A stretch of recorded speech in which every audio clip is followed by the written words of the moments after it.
Hello बच्चों, क्या हाल चाल। बढ़िया एकदम। तो मैं फिर इस रामबाण की सीरीज़ में एक नया वीडियो लेकर के आ गया हूँ। और आप लोग बताइए, आप लोग की कैसी चल रही है पढ़ाई। उम्मीद करता हूँ बढ़िया चल रही होगी। तो और अच्छे से पढ़िएगा, ठीक है। चलिए स्टार्ट करते हैं आज आपका एक और नया वीडियो, जिसमें हम कुछ और नए एमसीक्यू डिस्कस करेंगे। जैसे पहले डिस्कस करते आए हैं, अच्छे से और इन डिटेल में डिस्कस करेंगे। चारों ऑप्शन को यूटिलाइज करेंगे अच्छे से। तो चलिए स्टार्ट करते हैं। तो पहला क्वेश्चन है कि give another name of mercy killing. So mercy killing को और क्या कहते हैं। तो आपके option A euthanasia, sentence of death, या लाइफ इम्प्रिजमेंट, या नन ऑफ एबव। तो आपके करेक्ट ऑप्शन है ऑप्शन ए, यूथेनेसिया। तो आपके दिमाग में अब एक क्वेश्चन अराइज होना चाहिए कि यूथेनेसिया होता क्या है, और यूथेनेसिया किस सेक्शन में दिया है, और इसका मतलब क्या होता है, और मर्सिंग कीलिंग क्या होती है। तो चलिए हम इसको देखते हैं। तो यूथेनेसिया जो होता है, इसका जो डेफिनेशन है वो है कि कह सकते हो कि इट इज़ एन ईजी और पेनलेस डेथ। पेनलेस डेथ मतलब बिना दर्द का मौत, उसे कहते हैं यूथेनेसिया। कि बिना दर्द दिए किसी को मार डालना। क्यों मार डालना, अब उसका रीज़न सुन लीजिए कि क्यों उससे ऐसा क्या क्या कंडीशन आ जाता है कि हम उसे मार डालते हैं। तो ये कहता है कि due to the suffering from incurable और पेनफुल डिजीज़। तो इसका हम फिर दोबारा एक बार और देख लेते हैं। यूथेनेसिया क्या बोलता है, it is a painless death. क्यों होता है painless death, to whom, to the person who suffering from an incurable. Incurable मतलब जिसका क्योर नहीं हो सकता, जिसका इलाज नहीं हो सकता। और हूँ सफरिंग फ्रॉम पेनफुल डिजीज़, ठीक है। इट ही जो रहा रिक्वेस्ट, अगर जैसे कि मुझे बहुत पेनफुल कह सकते हो कि डिजीज़ है जो हमें बहुत पीड़ा दे रही हो, या ऐसा डिजीज़ हो गया जो कि क्योर नहीं हो सकता, जिससे हमें बहुत दर्द होता हो, तो हमारे कंसेंट पर हमें यूथेनेसिया दिया जा सकता है, ठीक है। तो यूथेनेसिया मतलब कि it is painless death in a simple language. अब एक क्या होता है कि यूथेनेसिया जो है ये कहाँ पे दिया गया है, आपके आईपीसी 309 में डिफाइन किया गया है ऑफ आईपीसी। लेकिन अगर देखा जाए तो आर्टिकल 21 ऑफ कॉन्स्टिट्यूशन ये बोलता है कि एवरी सिटीजन और every people have right to life. अगर देखा जाए, अगर सबको जीने का अधिकार है, तो यहाँ पे जो यूथेनेसिया है जो कि सेक्शन 309 में दिया गया, ये तो फिर वायलेटिव हो रहा है आर्टिकल 21 के, ठीक।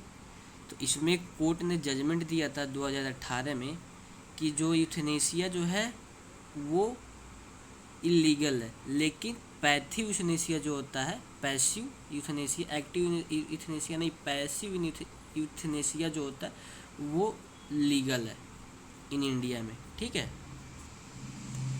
तो ये हो गई बात यूथेनेसिया का। यूथेनेसिया होता क्या है, तो यूथेनेसिया जो होता है ये एक होता है पेनलेस डेथ होता है। क्यों हम पेनलेस डेथ करते हैं किसी की, क्योंकि वो पर्सन जो है वो सफ़र कर रहा है, किससे सफ़र कर रहा है, इनक्यूरेबल डिजीज़ या पेनफुल डिजीज़, और उसके हम कंसेंट पे उसे यूथेनेसिया देते हैं और उसका मतलब डेथ हो जाता है। तो ये यूथेनेसिया का एक सिंपल कंसेप्ट है, यूथेनेसिया होता क्या है, ठीक है। चलिए और आगे देखते हैं कि the constitution of India provide single citizenship, double citizenship, या मल्टीपल सिटीजनशिप, या नन ऑफ एबव। तो जो हमारा संविधान है वो हमें क्या प्रोवाइड करता है, सिंगल सिटीजनशिप प्रोवाइड करता है। अब रही बात कि कोई तो कंट्री होगा जो डबल सिटीजनशिप प्रोवाइड करता होगा, तो जी हाँ, तो अमेरिका जो है वो डबल सिटीजनशिप प्रोवाइड करता है, ठीक। मतलब स्टेट के लिए अलग सिटीजनशिप आप ले होल्ड कर सकते हैं, और सेंटर के लिए आप अलग सिटीजनशिप आप होल्ड कर सकते हैं, ठीक है। अब बात कर लेते हैं कि सिटीजनशिप होता क्या है, सिटीजनशिप किस आर्टिकल में प्रोवाइड है, किस पार्ट में दिया है संविधान के अपने। तो जो सिटीजनशिप है वो पार्ट सेकेंड में दिया गया ऑफ इंडियन कॉन्स्टिट्यूशन। कहाँ से कहाँ तक दिया गया है? आर्टिकल 5 से लेकर के 11 तक।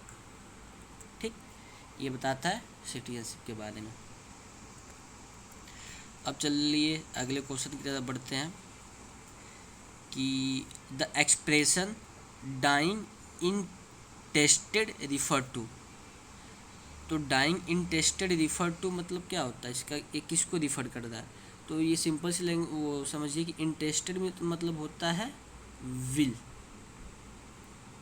विल आप सिंपल लैंग्वेज में आप बोल सकते हो विल। ठीक, तो ये तो इसका ऑप्शन क्या हो जाएगा? चलिए ऑप्शन देख लेते हैं क्या क्या। डाइंग विदाउट प्रॉपर्टी, ये नहीं होगा। डाइंग हैवीली इंडेप्टेड, ये भी नहीं होगा। डाइंग विदाउट लिविंग विल, आपका ऑप्शन सी जो है करेक्ट ऑप्शन है। और विल होता क्या है? विल, तो विल जो होता है it is a transfer of property from one person to another. जैसे कि अगर जैसे एग्जांपल के तौर पे देखते हैं, एग्जांपल से और समझ में आएगा। ए पर्सन ए है, ये जो अपनी प्रॉपर्टी है ये बी को विल कर देता है और कहता है कि ये हमारे डेथ के बाद ये जो प्रॉपर्टी है बी की हो जाएगी। तो ये जो ए है ये अपनी प्रॉपर्टी को विल कर देता है। विल जो है ये कब से इम्प्लीमेंट में आएगा? जब ए का डेथ हो जाएगा तो प्रॉपर्टी जो है फिर बी के पास चली जाएगी। अगर ए विल करता है अपने प्रॉपर्टी का कि हमारे डेथ के बाद जो है ये प्रॉपर्टी बी की हो जाएगी, तो ये कैसे कर सकता है? By the will. ठीक, अब चलिए अगले क्वेश्चन की तरफ बढ़ते हैं कि a person who makes an affidavit और डिपोजिशन इज कॉल्ड। वो बोल रहा है कि जो पर्सन एफिडेविट या डिपोजिशन बनाता है उसे हम क्या कहते हैं? ऑप्शन है डिफेंडेंट, डिपोनेंट, एपिलेंट या रिस्पोंडेंट। तो हम बोलते हैं इसे डिपोनेंट। अब आपने एक सुना होगा नाम प्लेंट का। प्लेंट क्या होता है? प्लेंट जो होता है कौन फाइल करता है? ये फाइल करता है प्लेंटिफ। ये फाइल करता है प्लेंटिफ फाइल करता है। ठीक, प्लेंट को इसमें पूरे इसी प्लेंट में पूरे प्लेंटिफ जो अपना ग्रीवेंसेस लिखा रहता है, उसको क्या दिक्कत है, क्या कौन सा राइट इन्फ्रिंज हुआ है, किस लिए वो कोर्ट के पास आया है, तो ये सब किस में लिखा रहता है? प्लेंट में लिखा रहता है। प्लेंट को कौन फाइल करता है? तो प्लेंटिफ फाइल करता है। लेकिन एफिडेविट कौन बनाता है? वो उसे कहते हैं डिपोनेंट। एफिडेविट मतलब शपथ पत्र। अब आते हैं आपके अगले क्वेश्चन की तरफ कि ex officio means temporary, permanent, by virtue of his office और नन ऑफ एबव। तो your correct answer is option C, by virtue of his office. तो चलिए इसका हम एक एग्जांपल लिखते हैं कि the vice president of India is ex officio chairman of Rajya Sabha. आपने तो सुना होगा कि जो वाइस प्रेसिडेंट ऑफ इंडिया हैं वो एक्स ऑफिशियो चेयरमैन है किसके? राज्यसभा के। तो ये एग्जांपल हो गया आपके एक्स ऑफिशियो के कि the vice president of our India is क्या कि the vice president of our India is ex officio chairman of Rajya Sabha. ठीक है, चलिए अब अगले क्वेश्चन की तरफ बढ़ते हैं कि which of the following is not a defence of tortious liability. इसमें से टॉर्शियस लाइबिलिटी का डिफेंस कौन सा नहीं है? तो पहले तो आपको टॉर्ट थोड़ा बहुत समझना पड़ेगा, टॉर्ट होता क्या है। So generally tort is civil law. और मैं आप लोग को एक और चीज़ बता दूँ, अगर आपको डेप्थ में पढ़ना है, हर सब्जेक्ट को पढ़ना है अच्छे से, यहाँ पे क्या है कि देखिए अभी जो क्वेश्चन के थ्रू जो प्रॉब्लम सामने आ रहे हैं उसको मैं डिस्कस कर ले रहा हूँ, लेकिन आपको अगर in depth and in a systematic way में स्टडी करना है तो you can visit to our LU update app and you can purchase our the course at the lowest minimum cost. So वहाँ से जाकर आप बाई कर सकते हैं और जितना हो सकता है मैं यहाँ पे आप लोग को फ्री में देने की कोशिश करूँगा। ठीक है, तो चलिए देखते हैं यहाँ पे कि which of the following is not a defence of tortious liability. तो पहले समझते हैं टॉर्ट होता क्या है। तो tort is a civil law. Civil wrong. ठीक, ये टॉट किससे डिराइव्ड है?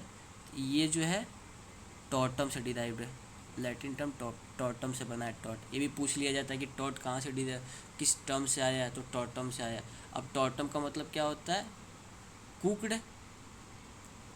ये सब आपको याद करना पड़ेगा। Cooked, COOKED। और एक सेकेंड,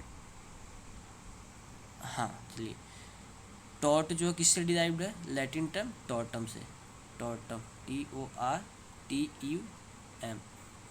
अब टॉटम का क्या मतलब होता है? कुकड और ट्विस्टेड, ट्विस्टेड, ट्विस्टेड। ठीक, अब टॉट होता क्या है? टॉट इसकी होता है एक सिविल रॉन्ग होता है, सिविल रॉन्ग होता है। इसमें डैमेजेस क्या होते हैं? तो डैमेजेस आपके होते हैं अनलिक्विडेटेड डैमेज होते हैं, अनलिक्विडेटेड डैमेजेस होते हैं। ठीक है, डैमेज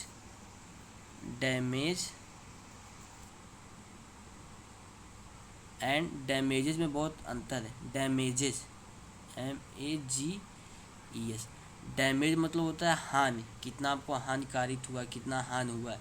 डैमेजेस मतलब होता है कंपनसेशन, क्या कोई आपको हार्म कॉज कर रहा है तो कितना डैमेजेस आपको देगा। डैमेजेस मतलब कंपनसेशन कितना देगा। ठीक, तो जो टॉट में होता है, टॉट में अनलिक्विडेटेड डैमेज होता है। अनलिक्विडेटेड मतलब कि वो फिक्स नहीं होते हैं कि कितना डैमेज मिलेगा आपको, डैमेजेस मिलेगी। वो कोर्ट जो है डिसाइड करता है जब केस कोर्ट में जाता है तो, मतलब फैक्ट, ये क्या होता है? एक फैक्ट ऑफ क्वेश्चन होता है। ठीक है, सॉरी, क्वेश्चन ऑफ फैक्ट होता है ये। अनलिक्विडेटेड डैमेज मतलब एक केस टू केस वेरी करता है, ये कोर्ट के ऊपर है कि कितना आपको डैमेजेस देगा। ठीक है, डैमेजेस मतलब कंपनसेशन। अब आते हैं नेक्स्ट क्वेश्चन की तरफ। The juvenile delinquents are sent to, तो जो the juvenile delinquent are sent to कहाँ भेजे जाते हैं? तो प्रोटेक्टिव कस्टडी में भेजे जाते हैं। तो जुवेनाइल होते क्या है? तो जुवेनाइल जो होता है माइनर एज में कह सकते हो कि अगर बॉय है तो वो जुवेनाइल कब कहलाएगा? जब उसका एज जो है 16 साल का होगा। और गर्ल के केस में कितना है? 18 साल की गर्ल होगी अगर वो कोई क्राइम करते हैं तो जुवेनाइल एक्ट के अंदर में उसे प्रोसीडिंग चलेगी उसका। ठीक है, अब चलिए अगला क्वेश्चन देखते हैं कि the an act of abuse of authority conferred bye, मान लीजिए कि कोई अथॉरिटी है वो एब्यूज दे रहा है, गाली दे रहा है। An act of abuse of authority conferred by the law is misuse, मतलब अनलॉफुल यूज ऑफ पावर, अब मालफिजर क्या होता है? मालफिजर मतलब माल मतलब क्या होता है? गलत, रॉन्ग। मतलब मालफिजेंस मतलब होता है कि a person did the act which is prohibited by the law, वो कार्य, अ पर्सन कोई कार्य करता है, do any act which is prohibited by the, prohibited मतलब मना किया जाता है, बाई कौन करता है? लॉ, प्रोहिबिटेड बाय लॉ, उसे बोलते हैं मालफिजेंस। अब रही बात आपका नॉन फिजेंस का, तो नॉन फिजेंस मतलब होता है omission to perform a required duty, मतलब अगर आपको कोई ड्यूटी दिया गया और आप वो ओमिट करते हो, वो नहीं करते हैं तो क्या हो जाएगा? नॉन फिजेंस हो जाएगा। किस में हो जाएगा? टॉट में हो जाएगा। ठीक, जैसे कि अगर आपका ड्यूटी है कि जो कैदी हैं जेल में बंद उसे आप खाना खिलाओ, कांस्टेबल की ड्यूटी या जेलर की ड्यूटी है कि आप उसे खाना खिलाओगे दोनों टाइम, ये ड्यूटी है आपकी, लीगल ड्यूटी है, लेकिन आप इसे अगर नहीं करते हुए क्या हो जाएगा? It is omission of legal duty. ठीक, इसे बोलते हैं नॉन फिजेंस। अब आते हैं कि who was the first speaker of Lok Sabha in India? क्या है? सरदार हुकुम सिंह, शिवराज पटेल, BR अम्बेडकर या JB मावलंकर। तो आपके ऑप्शन है ऑप्शन डी। ठीक, अब एक क्वेश्चन इसे रिलेटेड और है कि who was the first women speaker in India? ये तो मेन के बारे में पूछ ला, वो पूछ सकता है, ये भी तो पूछ सकता है कि ऐसी कौन सी पहली भारतीय महिला है जो लोकसभा की स्पीकर रही हैं? क्या नाम है उनका? तो उनका नाम है मीरा MEIRA, मीरा कुमारी। ठीक, अब चलिए अगले क्वेश्चन की तरफ बढ़ते हैं कि what does article 370 of constitution of India deals with. 370 of constitution क्या डील करता है? तो पहले डील करता था special status to the state of Jammu and Kashmir, लेकिन अभी क्या किया है कि ये प्रेसिडेंट के द्वारा ये इसको रिपील कर दिया गया, मतलब हटा दिया गया 370 को। ठीक, तब जम्मू एंड कश्मीर को कोई भी स्पेशल स्टेटस नहीं है। अब जैसे बाकी की स्टेट है वैसे ही जम्मू एंड कश्मीर भी स्टेट है। ठीक, अब आते हैं कि बाकी का ऑप्शन क्या कहते हैं, आइए देख लेते हैं। एंटी डिफेक्शन लॉ, मैंने कल बताया था एंटी डिफेक्शन लॉ किस शेड्यूल में दिया है, तो शेड्यूल 10 में दिया। एंटी डिफेक्शन लॉ मतलब कैसे हो, दल बदल, इस पार्टी से उस पार्टी में जाना, उस पार्टी से इस पार्टी में जाना, इसे बोलते हैं एंटी डिफेक्शन लॉ। इसी को रोकने के लिए एंटी डिफेक्शन लॉ बनाया गया कि अगर ये लॉ रहेगा तो कोई भी जो मेंबर है या कोई भी पार्टी का मेंबर है वो इस पार्टी से उस पार्टी में, उस पार्टी से इस पार्टी में छोड़ के नहीं जाएगा। ठीक, अगर जाएगा तो एंटी डिफेक्शन लॉ के अंडर में वो क्या होगा, पनिशेबल होगा या उसे, ठीक, वो पनिशमेंट किसी भी टाइप का हो सकता है, या तो उसे एक्सपेल्ड कर दिया जाए पार्टी से, ये भी हो सकता है। अब special status to the tribal area किस आर्टिकल में प्रोवाइड है, तो ये आर्टिकल 342 ऑफ इंडियन कॉन्स्टिट्यूशन। अब इमरजेंसी प्रोविज़न, मैंने कल बताया था इमरजेंसी प्रोविज़न का आपको पूरे डिटेल में जहाँ तक हो सकता था हमसे। तो इमरजेंसी कितने टाइप के होते हैं, 3, नेशनल इमरजेंसी, स्टेट इमरजेंसी और फाइनेंशियल इमरजेंसी। नेशनल इमरजेंसी किस में दिया है, 352 में, स्टेट इमरजेंसी 356 में, फाइनेंशियल इमरजेंसी 360 में दिया आर्टिकल, अनुच्छेद। ठीक, स्टेट इमरजेंसी को हम क्या बोलते हैं, प्रेसिडेंट रूल भी बोलते हैं। ठीक, ये ऐसा इमरजेंसी है जो बहुत बार मिसयूज़ किया गया है। अगर आप लोग का एडमिशन हो जाता है लखनऊ यूनिवर्सिटी में, तो आप लोग को इमरजेंसी के बारे में डिटेल में पढ़ाया जाएगा कॉन्स्टिट्यूशन में, तो घबराइए मत। बस 5-6 महीने के बाद आप लोग खुद पढ़ेंगे तो आप लोग समझेंगे कि हाँ इमरजेंसी का क्या फ्यूचर पास्ट रहा है और इसे कैसे मिसयूज़ किया गया है गवर्नमेंट के द्वारा पहले।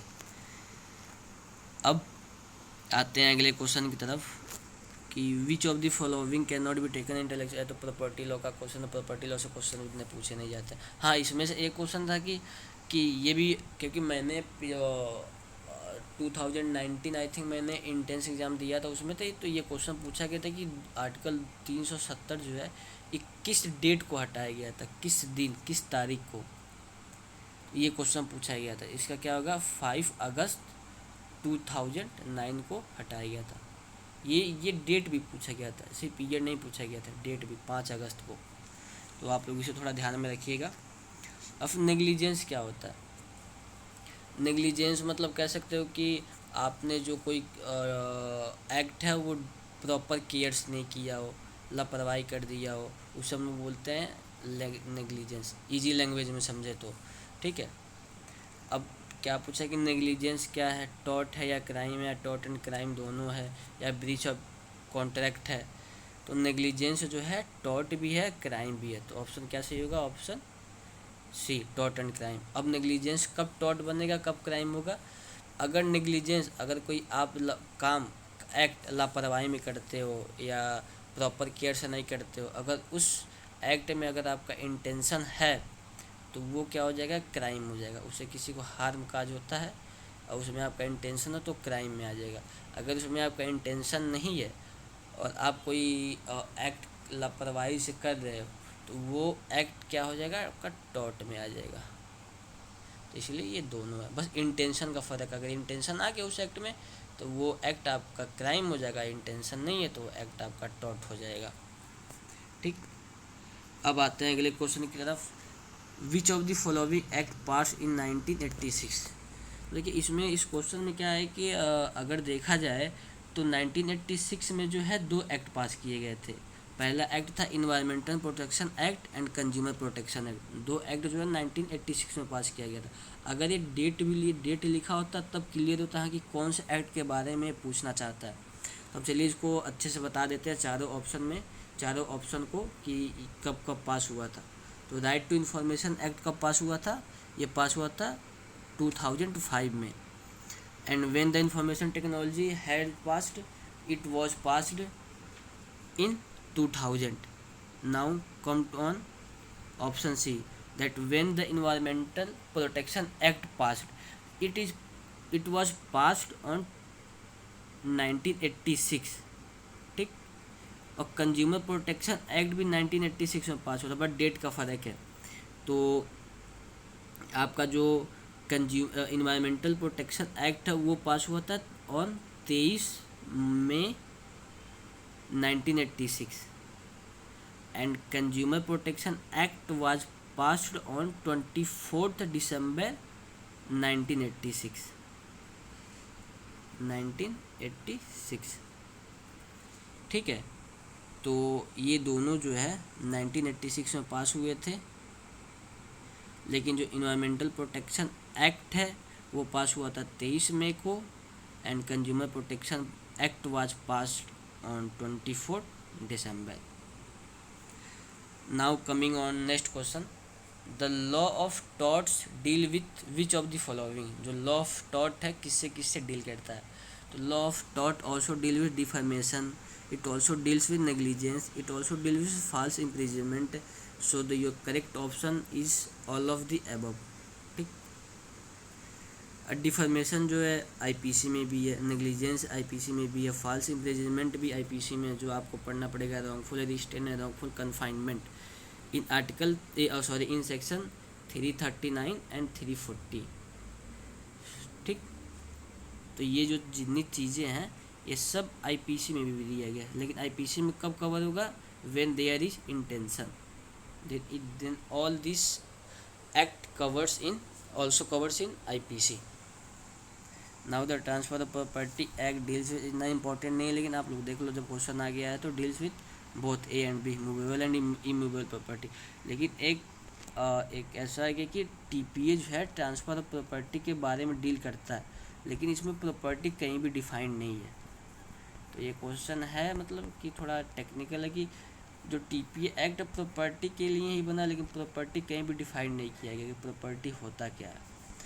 तो एक क्वेश्चन मैं इस पे थोड़ा आप लोग से पूछना चाहूँगा, अगर आप लोग को पता हो तो कमेंट कीजिएगा इसका आंसर, कि जो मनी है, मनी इज प्रॉपर्टी और नॉट,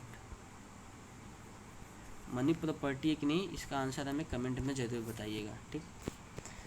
अब the last question of today session is, the right to property was excluded from fundamental right during the tenure of the government headed by, तो चरण सिंह हैं या मोरारजी देसाई हैं, इंदिरा गांधी है, राजीव गांधी है।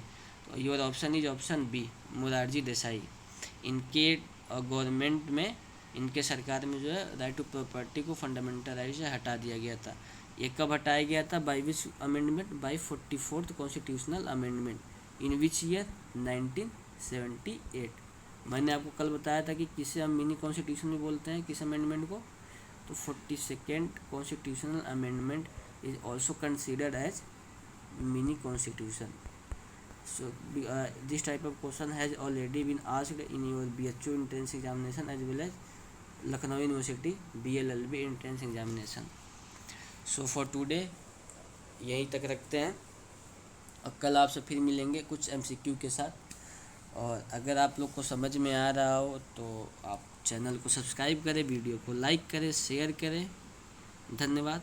Thank you for watching us. Thank you so much.